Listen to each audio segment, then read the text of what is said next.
ముందుగా మీడియా మిత్రులకు అందరికీ గుడ్ ఆఫ్టర్నూన్. ఈరోజు కర్నూలు ప్రగతి సమితి ఆధ్వర్యంలో ప్రెస్ మీట్ కు ఇంపార్టెంట్ ఏంటంటే సమ్మర్ వస్తుంది, మరి కర్నూలులో డ్రింకింగ్ వాటర్ కేఎంసీ తీసుకున్న స్ట్రాటజీ లేకపోతే వాళ్ళ ప్లానింగ్ ఏందనేది కొంచెం ప్రశ్నార్థకంగా ఉంది. దాని భాగంగానే కర్నూలు ప్రగతి సమితి బృందము నిన్న డ్రింకింగ్ వాటర్ కు సోర్స్ అనేది ఎక్కడి నుంచి వస్తుంది అనే ఒక ఆలోచనతో ఫీల్డ్ ట్రిప్ గా మరి సమ్మర్ స్టోరేజ్ ట్యాంకు, తర్వాత మునగలపాడులో ఉన్న పంప్ స్టేషన్, తర్వాత సుంకేసుల డ్యాము, ఆ తర్వాత జీడిపి అంటే గాజులు తిన్న ప్రాజెక్ట్, కర్నూలుకి ఎక్కడి నుంచి అయితే వాటర్ సోర్స్ ఉందో వాటన్నిటికీ మేము ఒకసారి విజిట్ చేసి అక్కడ వాటర్ లెవెల్ ఎట్లుంది, మరి సోర్స్ కర్నూలుకి ఎట్లా వస్తున్నాయి ఏందనేది ఒక నీట్ గా తెలుసుకునే ప్రయత్నం చేస్తుంది. ముఖ్యంగా దీంట్లో మాకు బాగా తెలిసిన విషయము, కొంచెం ఆందోళనకరంగా ఉన్న పాయింట్ రెండోది, ప్రభుత్వం ఇంత ఇర్రెస్పాన్సిబుల్ గా ఎందుకుందా అనే ఒక ఆశ్చర్యం కూడా మాకు కలిగింది. ఫస్ట్ ఫండమెంటల్ పాయింట్స్ మనం ఒక స్టెప్ వైజ్ పెట్టుకుంటూ పోతే, కర్నూలులో దాదాపు 7 లక్షల మంది పైన జనాభా ఉన్నారు. మనకు ప్రతిరోజు 105 MLD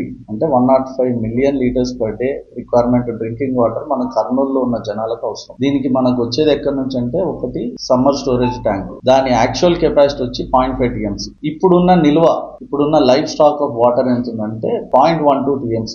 0.12 TMC అంటే మనకు దాదాపుగా 15 రోజుల వరకు సరిపడే నీళ్లు ఉన్నాయి. అక్కడికి నీళ్ళు ఎక్కడి నుంచి వస్తాయి? మనకు కేసీ కెనాల్ ద్వారా సుంకేసుల డ్యామ్ నుంచి రావాలి. సుంకేసుల డ్యామ్ లో ఫుల్ కెపాసిటీ వచ్చేసి 0.12 TMC అయితే ఇప్పుడున్న నీళ్లు వచ్చేసి 0.65 TMC. సుంకేసులకు నీళ్ళు ఎక్కడి నుంచి రావాలా? తుంగభద్ర డ్యామ్ నుంచి రావాలా. తుంగభద్ర డ్యామ్ లో కర్నూలు సిటీకి డ్రింకింగ్ వాటర్ పర్పస్ కోసం 4 TMC అనేది కోట ఉంది. అయితే మనము ఇప్పుడు ఒక 2 TMC డ్రా చేయాలన్నా అక్కడ 33 క్రెస్ట్ గేట్లు ఇంకా రిపేర్ వర్క్ లో ఉన్నాయి. ఇంకా అది రిపేర్లన్నీ కావడానికి 33 గేట్లు రిపేర్ కావడానికి దాదాపు 2-3 నెలలు పడే సమయం ఉంది. ఈ మధ్యలో మనకు వాన పడదు. ఎస్ఎస్ ట్యాంక్ లో 0.12 TMC, సుంకేసులలో 0.65 TMC. మరి మనకు నీళ్ళు ఎట్లా? గవర్నమెంట్ పైప్ లైన్ వేస్తామని చెప్పి సుంకేశ్వర డ్యామ్ నుంచి ఆడ పంప్ హౌస్ కన్స్ట్రక్షన్ చేస్తూ పైప్ లైన్ వేస్తామని 10 ఏళ్ళు అవుతుంది. 5 ఏళ్ల కిందట అది కొంచెం అగ్రెసివ్ గా ఇనిషియేట్ తీసుకొని పైప్ లైన్ వర్క్ చేసినా ఇంకా మోటార్ వర్క్ పంప్ హౌస్ ఆడ ఇంకా పూర్తి స్థాయిలో లేదు, ఇంకా కన్స్ట్రక్షన్ మోడ్ లో ఉంది. ఎందుకు నేను పైప్ లైన్ గురించి అట్లా ఇన్సిస్ట్ చేసి చెప్తున్నా అంటే, మనకు వాస్తవంగా నీళ్లు గాన వదిలితే కింద ఒక 1000 క్యూసెక్ నీళ్లు గాన ఎగ్జాంపుల్ చెప్తున్నా వదిలితే మనకు సీపేజ్ రూపంలో, ఎవాపరేషన్ రూపంలో, తర్వాత రైతులు వాళ్ళ ఇరిగేషన్ రిక్వైర్మెంట్ పరంగా ఏదన్నా మోటార్లు వేసి కొట్టుకోవడం వల్ల, ఇంకా మిగతా లాస్ వల్ల కెనాల్ లీకేజ్ కావచ్చు, ఇవన్నీ పోయి మనకు వచ్చే హార్డ్లీ 35% ఆఫ్ వాటరే మనకు సమ్మర్ స్టోరేజ్ ట్యాంక్ కు చేరే పరిస్థితి. ఇట్లాంటి ఉన్నప్పుడు పైప్ లైన్ గాన చేసుకుంటే మనకు మోస్ట్లీ మొత్తం వాటర్ పైప్ లైన్ ద్వారా కంప్లీట్ గా వచ్చి వేస్టేజ్ ఎక్కడ కాకుండా ఎస్ఎస్ ట్యాంక్ వచ్చి పడుతుంది. అట్లాంటి ఇంపార్టెంట్ ప్రాజెక్టు ఇంకా మోటార్ వర్క్లు చేస్తున్నాము, పంప్ హౌస్ కడుతున్నామని ఇంత జాప్యం చేయడం అనేది చాలా ఇర్రెస్పాన్సిబుల్ అనేది కర్నూలు ప్రగతి సమితి దీన్ని విమర్శిస్తుంది. రెండో పాయింట్, ఈ రోజు మనము ఎంత ఇర్రెస్పాన్సిబుల్ పాయింట్, ఆశ్చర్యానికి గురి చేసి ఇంకొక మేజర్ పాయింట్ ఏంటంటే, మనకు ఇప్పుడు సుంకేసులో నీళ్లు లేవు కాబట్టి జీడీపీ ఆల్టర్నేటివ్ ఉంటుంది. కేఎంసీ వాళ్ళు పాపం వాళ్ళు డ్రింకింగ్ వాటర్ పెట్టాలని 1 TMC నీళ్లు జీడీపీలో పెట్టాలనేసి వాళ్ళు లెటర్ పెట్టారు. అక్కడ బెస్ట్ పాయింట్ ఏంటంటే 3.5 TMC ఆఫ్ వాటర్ అక్కడ స్టోరేజ్ ఉంది, ప్రాబ్లం లేదు. కానీ ఎక్కడి నుంచి వచ్చినాయి 3.5 TMC నీళ్లు? హెచ్ఎన్ఎస్ఎస్ నుంచి వచ్చినాయి. హెచ్ఎన్ఎస్ఎస్ అంటే దాదాపు 360 కిలోమీటర్లు రౌండ్ గా తిరిగి మనకు రావాలా. ఊరికే వస్తాయా గ్రావిటీ కింద? కాదు. హెచ్ఎన్ఎస్ఎస్ అంటేనే లిఫ్ట్ ఇరిగేషన్. ఒక లిఫ్ట్ 7 లిఫ్ట్లు ఉన్నాయి అంటే ఎంత పవర్ కన్జంప్షన్, ఎంత ఆపరేషనల్ మెయింటెనెన్స్, ఎంత ఖర్చు అవుతుందో ఒకసారి మీరు ఆలోచించండి. ఇదే గుండ్రేల ప్రాజెక్ట్ గాన కట్టుకుంటే మనకు సుంకేశ్వర డ్యామ్ కు, కేసీ కెనాల్ కు పుష్కలంగా స్టోరేజ్ పెట్టుకొని గ్రావిటీ కింద నీళ్ళు తెచ్చుకోవచ్చు. సరే, ఇంకా అడిషనల్ గా తీసుకోవాలంటే జీడీపీకి తీసుకోవచ్చు. సో ఇట్లాంటి బాధ్యత లేకుండా ప్రభుత్వాలు పనిచేయడం అనేది అది ఖచ్చితంగా ఇది మంచిది కాదు. ఇప్పటికైనా ప్రభుత్వాలు తెలుసుకొని ముఖ్యంగా ప్రోయాక్టివ్ మెజర్మెంట్స్ తీసుకొని కర్నూలుకు డ్రింకింగ్ వాటర్ రావాలా.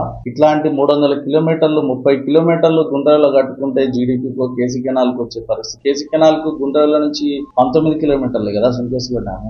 ఆ నుంచి మనం 40 కిలోమీటర్లు కేసీ కెనాల్ లో తెచ్చుకుంటే గ్రావిటీ కింద వచ్చేస్తాయి డైరెక్ట్ నీళ్ళు. లేదంటే సుంకేశ్వర నుంచి అసలు పైప్ లైన్ వేసుకుంటే డైరెక్ట్ 19 కిలోమీటర్లలో వస్తాయి. డైరెక్ట్ నీళ్లు కర్నూలుకి సరిపడా నీళ్ళు వస్తాయి. ఈ రోజు సుంకేశ్వరలో నీళ్లు లేవు. టీవీ డ్యామ్ లో వదిలితే మరి ఆర్టీఎస్ నుంచి లెఫ్ట్ కెనాల్ పోతాయి. 0.7 గాన టచ్ అయితే అయిపోయి 9 వాడు మోటార్ లాంచ్ చేసుకుంటూ పనుకుతాడు, నీకు నీళ్లు రావు. ఎంత వదిలినా నీళ్లు 0.65 కాడే ఉంటది మనకు. ఆ నీళ్లు మనకు సరిపో. ఆడ కెనాల్ నెంబడి వదిలితే 35% మనకు వచ్చేది. ఇట్లాంటి పరిస్థితుల్లో ప్రోయాక్టివ్ మెజర్మెంట్స్ ఖచ్చితంగా గవర్నమెంట్ తీసుకోవాలా. దీని ఎక్స్పీరియన్స్ లో దీని యొక్క పరిస్థితులు గమనించి నుంచి హెచ్ఎన్ఎస్ఎస్ అంటే అది పెద్ద ఇర్రెస్పాన్సిబుల్ యాక్టివిటీ. ఇంత హ్యూజ్ పవర్ కన్జంప్షన్ చేసి మన నీళ్లు 360 కిలోమీటర్లు తిప్పుకొని రావడం అంటే అది ఎంత పనికిమాలిన పని అనేది చాలా స్పష్టంగా అర్థమవుతుంది. కాబట్టి గుండ్రేవుల కట్టుకొని కర్నూలుకు మరి చుట్టుపక్కల ఉన్న రైతాంగానికి కావచ్చు, చుట్టుపక్కల ఉన్న ప్రజలందరికీ కూడా డ్రింకింగ్ వాటర్ అవసరంగా గుండ్రేవుల ప్రాజెక్ట్ ఎంతో అవసరం అని మళ్ళొకసారి రుజువైంది. కాబట్టి ప్రభుత్వానికి ఈ వీడియో ద్వారా మేము ఒక హంబుల్ అండ్ స్ట్రాంగ్ వాళ్ళకు అపీల్ ఏంటంటే, గుండ్రేవుల కట్టుకుంటే మనము హెచ్ఎన్ఎస్ఎస్ లాంటి నుంచి లిఫ్ట్ ఇరిగేషన్ పవర్ కన్జంప్షన్ తో తెచ్చుకోవాల్సిన అవసరం లేదు. 360 కిలోమీటర్లు చుట్టూరుగా తిప్పుకొని మనం తెచ్చుకోవాల్సిన అవసరం లేదు. మనం గ్రావిటీ కిందనే నీళ్లు తెచ్చుకొని అందరికీ ఉపయోగపడే విధంగా, రాయలసీమకు కూడా ఉపయోగ విధంగా చేస్తుందని మరోసారి గుండ్రేవుల ప్రాజెక్టును కట్టాలా. జస్ట్ అసెంబ్లీలో వాళ్ళు ఏదో 3 రాష్ట్రాలు 3 బోర్డులు మనకు అనుమతి ఇచ్చాలనే ఏదో కాలయాపన మాటలు చెప్పకుండా, వాళ్ళు ఇచ్చిన జీవోనే, వాళ్ళు చేసిన ప్రామిస్, వాళ్ళు ఇచ్చిన బడ్జెట్ ని మళ్ళీ ఒకసారి గుర్తు చేసుకొని వీళ్ళతోనే అవుతుంది. ఎందుకంటే వీళ్ళే ప్రామిస్ చేశారు, మళ్ళీ ఇదే ప్రభుత్వం వచ్చింది కాబట్టి వీళ్ళ ద్వారా అవుతుంది. ఇంకొక పాయింట్, ఈ రోజు సుంకేశ్వరం నుంచి వదిలితే మనకు శ్రీశైలానికి దాదాపు 400 టీఎంసీలు వృధాగా పోతుంది. శ్రీశైలం వరకు ఎన్ని కిలోమీటర్లు ఉంటుంది? యావరేజ్ గా మనం 150 కిలోమీటర్లు వేసుకుంటాం. అక్కడ హెచ్ఎన్ఎస్ఎస్ నుంచి లిఫ్ట్ చేస్తే నీళ్లు 30 పైసలు పడుతుంది ఒక లీటర్ నీళ్ళు ఎత్తాలంటే, యావరేజ్ గా మోరార్లెస్. అక్కడ నుంచి పంపు చేసి మనకు ఎక్కడ వదులుతారు? హెచ్ఎన్ఎస్ఎస్ మామూలుగా నగరి కుప్పం అటువైపు పోతుంది. ఇక్కడ మనకు 110 కిలోమీటర్ దగ్గర అంద్రీ నదికి ఒక పాయ కలిసే దగ్గర ఈ హెచ్ఎన్ఎస్ఎస్ నీళ్లు వదులుతారు. అక్కడికి రావడానికి 110, అంటే అక్కడ నుంచి 150 కిలోమీటర్లు సుంకేశ్వరం నుంచి శ్రీశైలం డ్యాము, అక్కడ నుంచి హెచ్ఎన్ఎస్ఎస్ ద్వారా 110 కిలోమీటర్లు, ఇక్కడ నుంచి జీడిపికి మళ్ళీ ఒక 50 కిలోమీటర్లు, అక్కడ నుంచి జీడిపి నుంచి 55 కిలోమీటర్లు మన కర్నూలు. ఇంత చుట్టూ మన కళ్ళ ముందు గ్రావిటీగా ఈజీగా నీళ్లు తెచ్చుకోవాల్సిన పరిస్థితి 360 కిలోమీటర్లు చుట్టూ తెచ్చుకొని లీటర్ కు 30 రూపాయలు ఖర్చు పెట్టుకొని తెస్తున్నామంటే ఇది ప్రభుత్వం ఎంత బాధ్యత లేకుండా, ఎంత ఇర్రెస్పాన్సిబుల్ గా ఉందనేది మనకు చాలా స్పష్టంగా అర్థమవుతుంది. కేపీఎస్ దీన్ని ఖచ్చితంగా తీవ్రంగా ఖండిస్తుంది. అందుకే ఇప్పటికైనా గుండెలో కట్టుకొని ఇట్లాంటి ఖర్చు లేకుండా ప్రభుత్వానికి నాణ్యతమైన ప్యూర్ వాటర్, దేవుడిచ్చిన గొప్ప వరాన్ని బాధ్యతగా మనం వాడుకొని అందరికి డ్రింకింగ్ వాటర్ కు, మరి కర్నూలు ఉన్న 13.5 lakh acres of cultivation land కూడా నీళ్లు అందించే ఒక గొప్ప ప్రాజెక్ట్ గా, లైఫ్ లైన్ ప్రాజెక్ట్ గా, లైఫ్ టైం ప్రాజెక్ట్ గా మన గుండెలో ఉంది కాబట్టి చేసుకోవాలని ఈ ప్రెస్ మీట్ ద్వారా గవర్నమెంట్ కు ఒక చిన్న అపీల్ ఇస్తుంది. ఇంతవరకు యాక్చువల్ గా ఇది ప్రతిపక్ష పార్టీలు, పెద్ద పార్టీలు బాధ్యతగా తీసుకోవాల్సిన పాయింట్. ఎందుకంటే ఇప్పుడు సమ్మర్ స్టోరేజ్ ట్యాంక్ లో మనకు 0.12 టీఎంసీ ఉంది. అది గట్టిగా 10-15 రోజులు 20 రోజులే వస్తాయి. సుంకేశ్వరం నుంచి తేవాలా, డ్రా చేయొచ్చు. కానీ మళ్ళీ టీబీ డ్యామ్ వాడు వదిలితే ఆర్డీఎస్ రెడీగా వేసుకుంటాడు, తుమ్మిలోడు లిఫ్ట్ పెట్టి కొట్టుకుంటాడు, వేస్టేజ్ ఉంటది, సీపేజ్ ఉంటది, తర్వాత ఎవాపరేషన్, సమ్మర్ కదా న్యాచురల్ గా ఎవాపరేషన్ ఉంటది. ఇన్ని పోయి మనకి ఎంత వస్తాయి నీళ్లు? ఆడ గేట్ వర్క్ రిపేర్లు ఉన్నాయి. సో ఇవన్నీ గవర్నమెంట్ తీసుకోవాల్సిన అవసరం. హెచ్ఎన్ఎస్ఎస్ అనేది అదో పెద్ద సొల్యూషన్ కాదు. ఫ్రీగా వచ్చేదాన్ని మనం అట్లా మొత్తం ఊరంతా తిప్పుకొని 300 కిలోమీటర్లు తిప్పుకొని మళ్ళీ 30 పైసలు లీటర్ కు పెట్టుకుంటున్నాం అంటే అది ఎట్లా? అది గవర్నమెంట్ చేసే పని ఏమన్నా? కొంచెం బాధ్యత డెఫినెట్ గా ఆలోచించాలా. దేవుడు ఇచ్చిన గొప్ప వరము తుంగభద్ర లాంటి నీళ్లను మనం పెట్టుకొని, అసలు సింపుల్ కదా, గుండ్రేవుల నుంచి నువ్వు జీడిపికి తెచ్చుకోవచ్చు, ఎల్ఎల్సీకి చేసుకోవచ్చు, హెచ్ఎన్ఎస్ఎస్ కు నీళ్ళు ఇవ్వచ్చు, కేసీ కెనాల్ కు న్యాచురల్ గా వస్తాయి. మొత్తం రాయలసీమ కర్నూలు మొత్తం బ్రహ్మాండంగా పనికొస్తుంది. ఎక్కడో మనకు పోలవరం టు బనకచర్ల, అంటే ఇప్పుడు బనకచర్ల పోయిందిలే, సోమశిలకు పెట్టే బదులు అట్లా పెట్టినా వాళ్ళు సోమశిలకు పైన, బనకచర్ల పైన ఏమన్నా ప్రకాశం బ్యారేజ్ కాడ అక్కడిక్కడ ఏదైనా స్టోర్ చేసుకున్నా శ్రీశైలం నుంచి నీళ్ళు వదలాలి. అక్కడ స్టోరేజ్ ఉన్నప్పుడు శ్రీశైలంలో వదలనిక్కలేదు. మరి శ్రీశైలంలో ఫుల్ ఉన్నప్పుడు ఎక్కడ పెట్టుకుంటారు? సుంకేశ్వరంలో 0.12 టీఎంసీ చెంబు లాంటివి, దాంట్లో 4 బొక్కలు ఆల్రెడీ ఉన్నాయి. ఇంకా నీకు ఆడ ఎక్కడ పట్టుకుంటుంది? ఆల్రెడీ సిల్టేషన్ తో నేను సుంకేశ్వరంలో 0.65 అయినా సిల్టేషన్ ఖచ్చితంగా ఎంతో కొంత ఉంటుంది కదా. కనీసం ఇప్పుడు 0.2 టీఎంసీ ఉన్నంత వరకు కింద సిల్టేషన్ ఉంటుంది. జీడిపిలోనే దాదాపు సిల్టేషన్ ఉంది. మనకు తుంగభద్ర డ్యామ్ లో మనకు తెలుసు కదా, 30 టీఎంసీ వాటర్ కెపాసిటీ ఉన్న సిల్టేషన్ ఉంది. ఆడ యాక్చువల్ లైవ్ వాటర్ స్టోరేజ్ చేసుకునేది 103 టీఎంసీ కదా. ఖచ్చితంగా ఏ యాంగిల్ లో చూసినా గుండ్రేవుల మనకు అవసరము. ప్రభుత్వము మన అసెంబ్లీలో మాట్లాడడానికి మేము ఖచ్చితంగా స్వాగతిస్తున్నాం, సంతోషం కూడా వ్యక్తం చేసిన. వాళ్ళు దాన్ని ఒక ట్రిక్కీగా, ఒక ఏదో మడత పెట్టే మాటలుగా చెప్తున్నారు. దాన్ని 3 రాష్ట్రాలు 3 బోర్డులు దాన్ని చేయాలని, ఇవన్నీ వాళ్ళ చేతిలో ఉండేటి. సంతోషమే. మా సోదరుడు మిత్రుడు అసెంబ్లీలో కూడా మాట్లాడినాడు, దాన్ని కూడా మేము సంతోషాన్ని వ్యక్తం చేసినాం. కానీ బడ్జెట్ ఎప్పుడు ఉండదు, మిగతా దానిలోకి ఉంటాయి కదా. నేను చాలా సింపుల్ గా చెప్తా. ఇప్పుడు ఈ లిఫ్ట్ ఇరిగేషన్ నేను 30 పైసలు 1 లీటర్ కి ఎత్తే బదులు హెచ్ఎన్ఎస్ఎస్ నుంచి నీకు యావరేజ్ గా 6000 క్యూసెక్ నీళ్లు తీస్తే, ఒక ప్రాపర్ ఇరిగేషన్ ఎక్స్పర్ట్ ని లేదా సిడబ్ల్యూసీనే దీన్ని వాడమని ఫస్ట్. ఇది హెచ్ఎన్ఎస్ఎస్ నుంచి నువ్వు 110 కిలోమీటర్లు ఇట్లా 150 కిలోమీటర్లు కిందికి కొడుకు నువ్వు లిఫ్ట్ చేసి 110 కిలోమీటర్లు, not only 1 lift irrigation, we have 7 lift irrigations at different points. అక్కడ నుంచి 110 కిలోమీటర్లు తీసుకొచ్చి జీడిపి కలిపి మళ్ళా కర్నూలుకి నీళ్ళు అవసరం ఉన్నప్పుడు తేవడం అంటే, ఇది పక్కన పెడితే ఇంకా ఘోరమైన విషయము 15 కిలోమీటర్లు కిలోమీటర్ల ముందున్న కోడమూరుకు నీళ్లు లేవు జీడిపి నుంచి. ఇది ఏమన్నా ఒక సిస్టమా? ఏమన్నా నీళ్లు ఇవ్వడానికి కళ్ళ ముందు పెట్టుకుని ఈ దరిద్రమైంది మనకు. ఇది చాలా బాధ్యత లేనితనము. దస్తగిరి మా మిత్రుడు మొదటిసారి ఎమ్మెల్యే అయినాడు,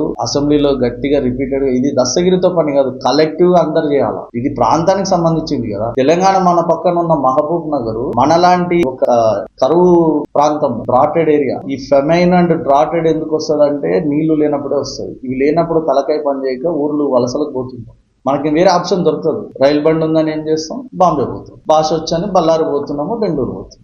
కొంచెం చదువుకున్నోడు ఆటో వేస్తున్నాం. మేము బెంగళూరు హైదరాబాద్ చెన్నై మేము తిరుగుతున్నాము. అంటే కర్నూలులో ఉన్న వాళ్ళం. వలసలు అనేది ఫోర్స్ గానో లేకపోతే పుష్ ఫ్యాక్టర్ ఉండకూడదు. పుష్ అంటే బలవంతంగా బయటికి దింపడం. పుల్ ఫ్యాక్టర్ అక్కడ ఉన్న వాతావరణం మనల్ని అట్రాక్ట్ చేయాలి. ఎగ్జాంపుల్ సాఫ్ట్వేర్ ఉంది, చదువుకున్నాం, కొంచెం ఏదో కోర్సులు నేర్చుకొని for better future, better livelihood మేము బయటికి పోతాం. అది న్యాచురల్ ఫ్యాక్టర్, అదొక పాజిటివ్ సైడ్. కానీ పుష్ ఫ్యాక్టర్ అంటే గతి లేక, తిండి దొరక్క, ఆకలితో చచ్చిపోయే పరిస్థితి ఉన్నప్పుడు గతి లేక పోతున్నాం. అది నీచమైన పరిస్థితి. 100 ఏళ్ల కిందట, దాదాపు 125 ఏళ్ల కిందటనే 1901 లో రాయల్ కమిషన్ రాయలసీమకి ఇట్లుంది పరిస్థితి అని చెప్పింది. శ్రీకృష్ణ కమిటీ మరి 2013లో చెప్పింది రాయలసీమ తెలంగాణ కన్నా దరిద్రమైన పొజిషన్. అసలు ఇక్కడ ఇట్లాంటి ఉద్యమాలు లేకపోతే ఇట్లాంటి పరిస్థితి రాకపోవడం ఆశ్చర్యం అని కూడా శ్రీకృష్ణ కమిటీ వ్యక్తం చేసింది. అయినా మనకు బుద్ధి లేకపోతే ఎట్లా? ప్రజల్లో చేంజ్ ఉండాలా, ప్రజల్లో బాధ్యత ఉండాలా. సిటీలలో ఉన్న వాళ్ళకు కూడా నీళ్ల గురించి తెలియాలా. నీళ్ళు ఇట్లున్నాయి, ఖచ్చితంగా నీళ్ల ట్యాంకుల్లో జాగ్రత్త పెట్టుకోండి. లీకులు ఏమన్నా ఉంటే 100 రూపాయలు పెట్టి ప్లంబర్ ని పెట్టి రిపేర్ చేసుకుని ఆపుకోండి. ఆడ